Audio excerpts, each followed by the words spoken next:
المغفل نزل، راح العب بقى. الله الله، البتاعة بتاعت الرقاصة. الله، امال فين ابو زلومة لما العب بيهم بقى؟ امال فين ده عامل كده ليه؟ بصليش يا عم، ما تبصليش. الله، بقولك ما تبصليش. الله، كمان الفيل هتشوف.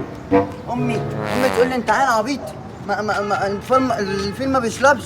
يعني ايه ما بيشربش يا امي؟ ما هو فيل اكيد بيشرب. ايه ده؟ انت بتعمل ايه يا بابا؟ فين يا بكتيريا؟ بلعب بيهم يا عم، العبش يعني. يا بابا سيب اللعبه يا بابا. يا بابا بقول لك سيب اللعبه، انا ممكن اضربك. انا بقول لك اهو.